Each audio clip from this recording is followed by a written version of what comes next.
Welcome to the Lodge. You've accessed The Lodgecast Experience. Warning, warning, dangerous spoilers ahead. Enjoy. Hello and welcome to another sizzling hot take. Hot take. I am your Lodge Master. With me as always is Brother Bieschke. Hello. And Brother Lukas.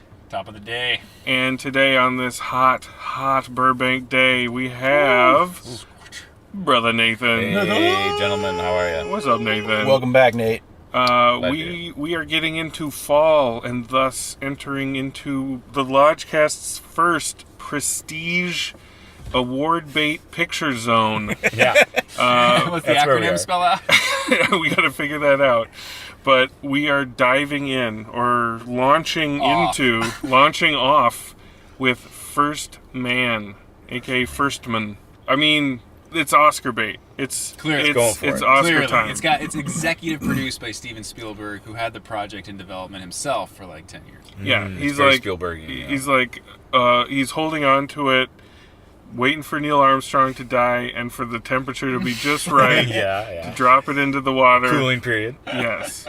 The estate was okay with that. Did everybody here see it in IMAX? Of course. Oh, big time. No, we didn't. Yeah. No, that was not IMAX. Oh, it wasn't IMAX. Okay. And that saw- was kind of a mistake. We saw a big screen. It was a here big at AMC. screen. It was a big screen, but it wasn't the IMAX. Okay. And I kind of wish I would have, because I think the sequences that I did like would have been even better Okay. in IMAX. Yeah. Talk about your experience, Dave. Well, Because we saw First Man together. my experience, we saw First Man together, and my experience was a little colored by the Gemini 8 sequence. Jiminy. Which Gemini 8 sequence where Neil Armstrong spins out of control for like 5 or 10 minutes, Off the universe. and my Stress. stomach became nauseous. Oh, no. And it was like I was there. it was like the bad roller coaster ride at Six It Flags. was like how I felt at life itself. And the rest of the movie, I was nauseous, Oh, and man, I'm sorry. and not like really bad. The rest of the movie, like throw up, but it did color my experience. It's tough. And Yeah. here I thought Jiminy is how they pronounce Gemini throughout the movie, yeah. by the way. Jiminy. But here I thought you were some secret like expert about the Gemini space mission, and you were gonna take issue with how they portray Yeah, I thought Neil deGrasse Tyson But no, style. you just got your tummy got a little sick. I got Gemini. But yeah, I kind of had issue with the overall aesthetic, because I appreciate the blown out like 16 millimeter grain, and They wanted and it raw. and I like the cinema verite shaky handheld for the training flight sequences or space Sure. sequences, but when we're on the ground Yeah. in the home Oh, yeah. It's or the shaky office, all it's the like a cheat. time. It's like a cheap way of being like, Intimate. we're gonna make you feel claustrophobic, and we're gonna make you want to crack. And I get that that's the point, but for what Bieschke was saying is like it becomes obnoxious. It's just like, okay, I got it. And when Like, it's IMAX, it's like if you were to watch the Blair Witch Project on IMAX, oof. it would mess you up. But yeah, like, can we fault it for that? Can we fault it because we saw it on the largest format imaginable? But I mean, they knew that they were going to be projecting on the largest format imaginable. I felt like they overdid the shake, because it was like combat zone, And it was- like it was- D-Day shake. And Like, it was all like telephoto lens Yes. shake. So it wasn't was just like very, yeah. it wasn't just like a little shake on a wide angle lens. It was Nathan, shaking. did you shake it off? or Well, what? you know what? Like that whole aesthetic, I think that's really the highlight of this movie is the POV aspect of climbing in and out of the capsules. Mm-hmm. You know, you're really in the head of these. You're inside the helmet in a lot of the movie. It feels like that way. You feel Right. claustrophobic. He's looking out the window to try to gauge where he is, and you can kind of see the platform And the smoke. fact that this technology is so rickety, and you feel every it's just bolt like- It's so ricketing dangerous. around. The sound It's so design, dangerous the what sound they're design's already won already. Yeah. Oh yeah, no, that was the glue that kept And it they're together. extended sequences, the ones you're talking about here, where it's like a blurred center vision. You know, you're going through. It's a sound experience as well. I mean, it's like a sound bath.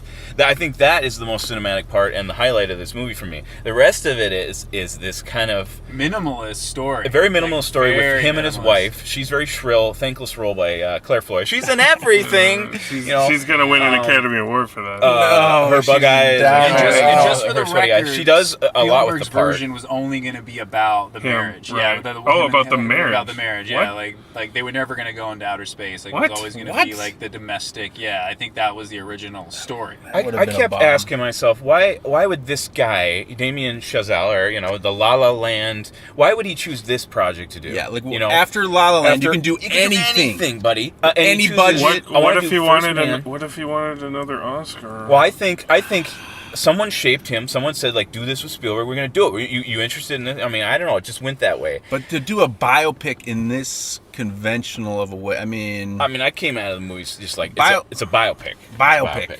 Like, damn it, it's just a biopic about Neil Armstrong. Which is one of my least favorite genres. Were you expecting something else? I was expecting I was expecting the Neil Armstrong movie. I was expecting like something more like Gravity, where it was really taking you on the space mission for most of it, and not all this melodrama with his Claire Foy, who's a real downer, and just the kids are Neil's kids are so annoying. I kind of wish they like either took out all the domestic drama scenes, or if you were like just having NASA train scenes, like I would have just preferred like nothing but funerals, because so many people die like throughout. The movie. It's very somber. It's Very somber. Yeah, it's I think in Germany this is called Nothing But Funerals. As a viewing experience, it definitely felt too long, and I appreciate that. That's like again the point. Like it's not about the destination; it's about the journey, like getting there. And this is like what it took. But at the same time, like you need to build, tension or stakes or what like. Here's the thing. It just felt one note to me. It seemed like it was constantly in search of meaning, but it was like, I guess there isn't any. There's stakes though, buddy. There's all these trials and everyone's dying. If you take out the zoomy, shaky family time, if you take that out, you don't give a shit. Like you need that. Like the reason it's going to win Oscars is because of that, and. My only issue with it, like I'm not a huge fan of understanding when I'm being manipulated by seeing a seemingly benign familial moment, then immediately undercut by tragedy. Like I know it's coming, I know why it's there, but I thought this was pretty effective. I thought that once I got over the shakiness and got over the 70s.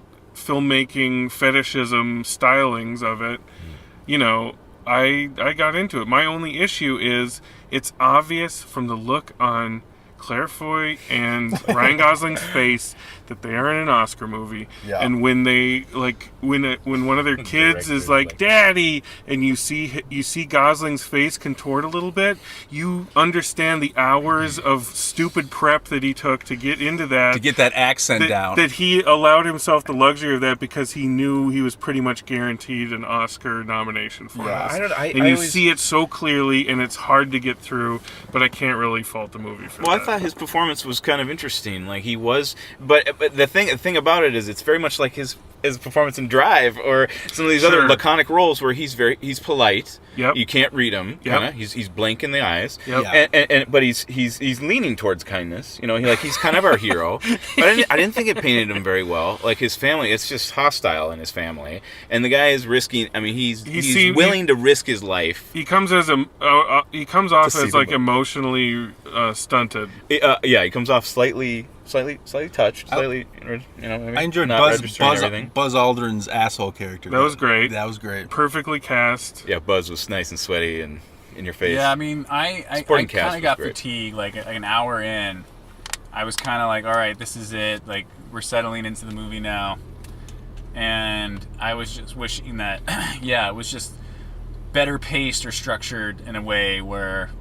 Like the dread or the suspense or whatever building towards this ultimate goal or climax of getting to the moon like pays off like really dramatically, but instead it's like a slow deflating balloon from like the opening scene, which is amazing. Like I thought like the opening scene was like riveting and mesmerizing. I'm thinking like, oh wow, this is going to be incredible, and then it just kind of like sputtered along until all of a sudden it like ended in like the most cheesy, like out of left field way that I did not anticipate coming, because it was like taking what, you know, Bob Zemeckis did in Contact, or, you know, like I mean, it's got a lot of space movies in it. It's got definitely like Interstellar already kind of beat it to the punch. Interstellar, I think it owes like a I lot just felt like, to you know what I mean, like Yeah. to base this so way. specifically on this character and to have this moment, it just felt like it was a totally different movie.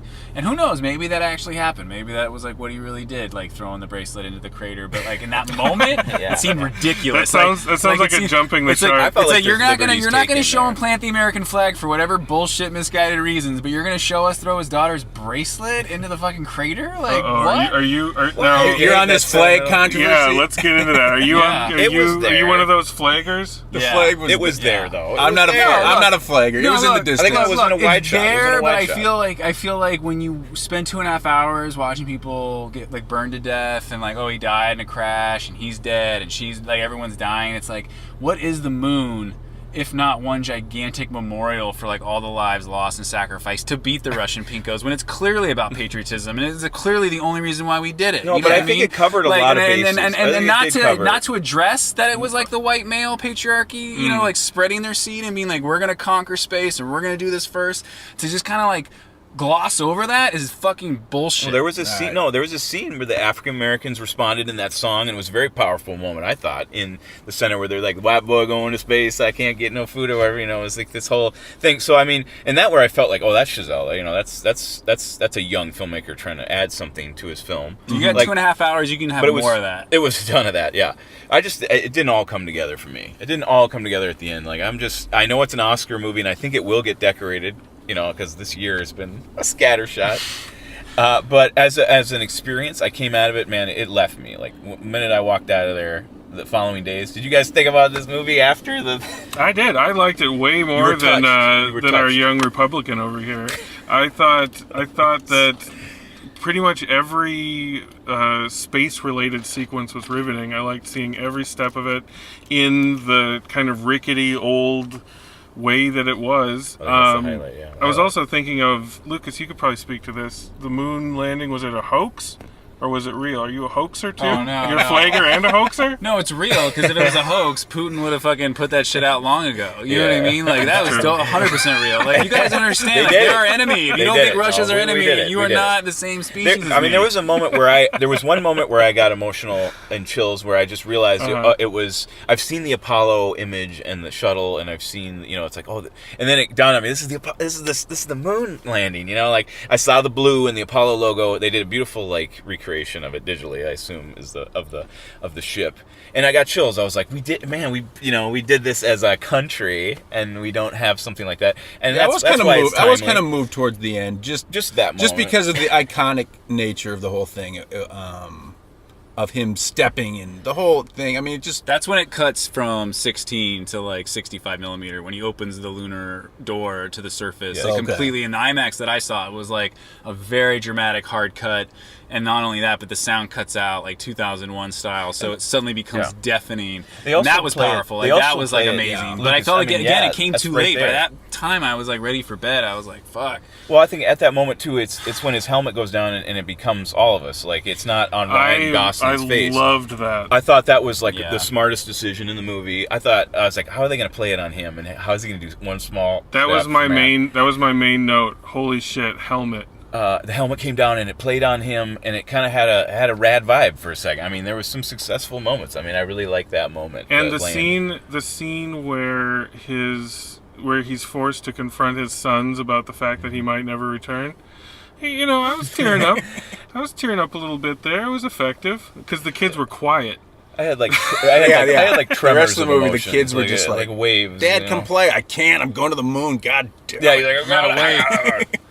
Oh, there's some moving scenes where he's got to just sit there with his sons and not say anything and say, hey, I might not be coming back. Yeah. And Gosling plays it to drive perfection. Yeah. Where he's just sitting there with a toothpick. You know, I see him. He just does the same role, and it kind of works every time. All right, let's get to the moon bones here. It's the moon bones. Nathan, you're on a roll here. What do you got? Oh, I'm on a roll. I mean, I do think it's gonna come back around. But the movie we got was original in a way, where it was so from his perspective that we were there with him, to the point where Dave got nauseous, where you're transported to that. It felt like those sequences were longer than normal. They were like about 10 minutes, some of them. I mean, I like where he was bouncing off the atmosphere. I thought that was a really interesting moment. Mm-hmm. And then to have that recreation of the Apollo moon landing was cinematic, an achievement. But everything that's dressed around it, the melodrama, you're not buying that Neil Armstrong biopic just is a dagger to the heart. It's just like, that's all it was. Kind of just makes me never want to watch it again. But what we got, I liked. I'm 3 bones. 3 bones strong. That's a solid I think bone. It's going to be there in that 12. What is it, like 15 nominations for the Oscars this year? Yeah, it's going to be up there. It'll be there. Yeah. They want Gosling. They want her. Dude, what if he wins Best Director again? Wow. Like, what if that happens? You think so? He will. Man, he's going for it. We'll see. Swinging for it. Brother Lukas, what's going on in your space doc? Yeah, just what Nathan was kind of saying. I want to piggyback on. Like, I thought the flight training and space sequences. Like, I was eating it up. I loved it. Oh, hold on, please. We got a caller here. Emergency. Hello, is this somebody that knows about First Man, who has some ideas about it? It's funny you'd ask me that. I just went and saw the movie the other day. Oh, it's Brother Zach, everybody. What up, Zach? Yeah. Hey, buddy. Wait, am I calling into the Lodgecast? You're on the Lodgecast. You're on the hot take of First Man. No way. You're in the Prius. Coincidentally enough, Brother Lukas was just about to have some thoughts here. So, Lukas, continue. So yeah, Zach, what I was saying was, I liked the flight, training and space sequences very much. I thought it was all top notch, and he's borrowing from Ron Howard's Apollo 13 and Terrence Malick's Tree of Life, and you got a little bit of Contact and Interstellar in between. But I just felt like it's 2.5 hours. It's too long. Like, it's uneven. I had issues with, certain narrative choices, and the drama that is there between the death in the family and the wife just felt like, like student pop psychology. It just felt very cheap, like we're going to give this guy very literal, specific motivation. Whereas I feel like if you took all that out, it would still work and just be as powerful. But instead it's like, trying to really tug at your heartstrings. And you got to plant the flag. And you gotta plant the flag. Yeah, I felt that was like another false moment. It's like you're trying to be very true and authentic by honoring this guy's legacy or family, but like, didn't he plant the flag on the lunar surface? Did he not? I think he did, Zach. I think he planted it. After he had that very nice, quiet moment with Jason Isaac or whoever, who's gonna go before him, but then he burns to death, and then you show us him burning to death. Like, you're not gonna have a moment to reflect on that at all. Like, I know when the widow of that character, like when he died, she was like, yeah, he'll be waiting for Neil and Buzz when they get there. He's already there, like on the moon. What does that mean for your bone count? I give it 2.5 bones. It's technically well made, but I don't need to recommend it to no one. Zach, do you have anything to say about that? Well, I mean, there's a lot to say, so maybe we just hone in on a few specific things. Let's hone. Hone in and give bone count too. Sure thing. Just broadly found it incredibly visceral and tactile. I felt like you were in the ships with them. You could see the bolts and the rattling of the different stages of ignition. Lukas is vaping deeply. I felt just incredibly gripped by all of the sequences, all the missions. The Gemini, as they said. The Gemini was miraculous. Seeing the moon for the first time was miraculous. I love how we kept showing us the moon in the background while we were on Earth. I thought that was just kind of taunting them hanging in the sky. But also, when he actually did set foot on the moon, this moment of pop culture we've digested over and over again our entire life in this country and around the world, yet still felt so monumentous and emotional, and let tens of thousands, hundreds of thousands of years of mankind looking up at the moon, and this person is about to touch it, having rocketed threw these crazy tin cans into outer space, and they made it there. And so I found it really riveting, actually. I'm really a sucker for outer space stuff. But as to the family, I actually thought it accumulated a power by the middle of the movie that they were kind of almost on like a death row of a kind, and I found Claire Foy to be really compelling. As to whether it's pop psychology 101, I don't know, but I would, and I'd have to do research. I would imagine that his daughter actually did You'd die. have to take pop psychology 101 to know. Yeah, I mean, I think. But yeah, we know his daughter did die, but do we know if he threw her bracelet into a crater? You know what I mean? Like, if Crater gate. You can't have your cake and eat it too. You know, you can't be like, I'm setting this up grounded in reality and making it cinema verite, like you are their reality with kitchen sink realism. But then we're gonna have this very cinematic, symbolic. Hashtag like, kitchen sink like realism. Ellie, small steps, Ellie. Like, I was thinking about Contact. I was like, man, this is just like... You're getting a contact high. Yeah. Contact. Yes. Well, you know, I usually have a pretty strong bullshit detector for schmaltz and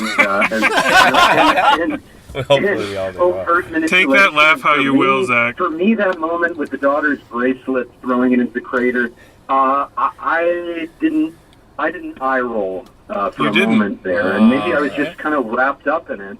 And I was with it. Wrapped up I was in with it. it. I could see, but I went can we once. just talk about the flag controversy? Let's for a do it. minute? Let's do it. Yeah.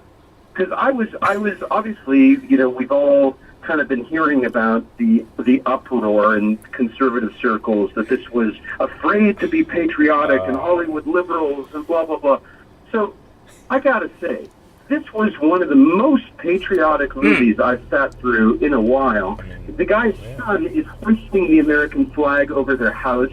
People are waving little American flags. There's close-ups on the rocket ship with USA on it, just like flying into outer space. People around the world are watching in awe of the accomplishment of the United States. If anything, this is the most MAGA movie I've ever seen. I mean, just because he doesn't actually plant Lucas the is flag vaping in deeply. a close-up, you know, it doesn't mean that we saw the flag in the background. We didn't see everything they did once they set foot on the moon. So he just made a conscious choice as to the planting of the flag for America was not the definitive climax of that journey. So to me, it is a complete bullshit controversy, and actually it's really sad because I think a lot of the people, if they truly are protesting this movie, are the ones that would love it the most. I think that's true. I think it's Amen. 100% true. Yep. Flag controversy solved. So how many bones, Zach? I give it 3.5. Whoa! Oh, nice. I give it 3.5. This is the movie I would have loved to have seen after Whiplash, not La La Land, which was, you know, I'm not a musical guy, admittedly, and that is a whole other discussion. But this is the movie that I feel is the true successor to his Whiplash quasi debut. 3.5 bones. Well, thanks for weighing in, Zach, on Cratergate, on the flag controversy. I'm not taking the Flaggate shit lying down. No. Whole load of hogwash. I appreciate your liberal thoughts, and we will keep you in our prayers. I'm telling you, MAGA listeners, you will love this movie. Yes. It gets a mega seal of approval. I mean it. It will be the only thing we agree on all year, that we will both love this movie. That's great. So, Excellent, Zach. Yeah. Well, thank you very much, Zach. We'll be speaking with Carry you on. very soon. I look forward to my next time in the bridge. Adios. Peace. Brother Bishke. Okay, let's get to the bones. Chazelle, I think, has got visual talent to spare. No one's going to deny that. I thought La La Land, I was more impressed with. I thought it was a joyous film. This movie was very somber when it went into biopic mode. It was very reverent, which I've always got problems with biopics that are just reverent of their heroes, and I just, outside of the space stuff, I don't want to see it. Yes, you will. I don't like biopics. How many bones? 2. Two? It's going to win 2 for the technical. All the technical stuff is great. It's a Viper Production hit, design, but this is not my kind of film. I'm You sorry. guys are insane. This is a 3.5 bone picture. You're gonna have to like it This come is Oscar a time. 3.5 bone picture. It is it makes you feel like you're there. It's intimate. It's immediate. It'll affect your heart if you let it, and it's everything. Not that this contributes to my bone count, but it's everything Oscar wants. It's going to win tons of awards, and I think it's going to age well because it already seems a little timeless to me, and that may be because of Gosling's kind of blank performance, but I think it was probably necessary because who knows? Like, do you guys know who Neil Armstrong was? I mean, I don't. No. I read First Man, the book. No, I did not. He was a smart guy. He was a very, very, very, very, very smart guy. But yeah, so it's good when we have opinions across the spectrum. First Man is our first prestige Oscar picture leading up to 2019, but I mean, who knows? Maybe we've already seen something. Yeah. That's I heard that there in the end of First Man's in an original rough cut, there was like 20 more minutes of him in quarantine, and Spielberg asked Chazelle to like cut it. He was like, "Cut it down. Like we don't need to see anymore." I believe that. So now we have 1 minute in quarantine. Yeah. That's First Man, folks. Great going to the moon and back with you fellas. Yeah. And Nathan's officially on the AMC A-list now. A-lister, guys. brother. High five. We're on the star. So I think we'll be seeing more IMAX treats. What's And Big D? We got to see Big D. Big D. Big D is kind of the white whale that we chase on this podcast. In Minnesota, we don't really know what it is. There's IMAX. Nobody. There's Real D. 3D. and Dolby Atmos. Prime. and Big D. And Big D. So there is a Big D near my home in Minnesota that is 45 minutes away. So if I go home for Christmas this year and something remotely decent is playing there, I will make that trip to the Big D and file my report. Okay. Wow. But until then, we'll let it remain a mystery. And I looked the theater up on Yelp too, and it had 1 solid star. So One gold star. that's They did one it right gold once. star. Could you Yeah. imagine if First did it Man right. was 4DX? Oh, that's what I'm saying. Some guy just in the center Okay, toggle. like, back and forth. Okay, one last story. As we're leaving the non-IMAX screening, all the employees at the Burbank 16 are like, we got vomit in the IMAX theater. Somebody vomited. That happened, yeah. Almost People ran guaranteed with somebody mops. vomited in the IMAX theater during the Gemini 8 sequence. Well, I just bounced off the atmosphere. there you have it, folks. Go see it. Go see it in 4DX. Big D if you can. Big D. Yeah, Big D 40X. That's a First Man hot take, y'all. God bless the USA. God bless. God bless. Small step for moving past. One giant leap for the A-list. Really A-list. Yeah, wait, Matt, am I to believe that someone puked in Grumpier Old Men? Was that part of the trivia? When you were like, it was my first job at a theater and I had to Oh yeah, clean up let me puke? just record this. Why not? Yeah. Fun after credits side note. Oh, yeah. In 1995, the year of our Lord, I was beginning a job as an usher, my dream job as an usher at the Mann Cinema 10 in Maple Grove, Minnesota. And I was the bottom rung, as you are when you start there. And the other ushers let me know it. They're like, you're going to do all the shit work.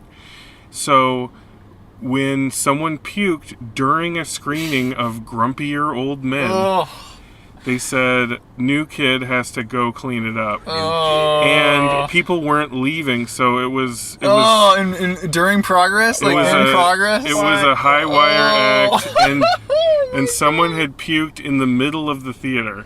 So there was like a growing circumference of people moving away from the puke, but you could just eyeball it and see where ground zero probably was. So I went in there with two TWO paper towels and did what I could. I did that thing where you breathe out your mouth and not your nose. But sometimes that you fuck up the rhythm and you accidentally breathe in deep through your nose. And I could tell it was fucked up. It was popcorn and like something creamy. Too much sugar. So I mopped it up as well as I could. I came out into the hallway And under the lights of the hallway, I looked down at the paper towels, and it was just like, it was the most disgusting looking clam chowdery shit I'd ever seen. And that's when I smelled it, and I retched, and I almost puked all over the middle of the hallway outside the theater. But I caught one of these fucking ushers' eyes, and I saw him start to give like a, oh shit, all-time greatest look. And I'm like, Matt, I had a little Venom voice in my head saying like, Matt, they will never let you live it down if you puke in the hallway. And I'm like, I will be known as fucking hallway puke kid for the rest of my life if I don't fucking hold this down. Yeah. I made it into the bathroom and I puked in the bathroom. It was so nasty. So whenever I see Jack Lemmon and Walter Matthau together, I smell that. Together. Good night. Sweet dreams. This has been Tales from the Usher Ship. A lot of puking stories. Oh, it's epic.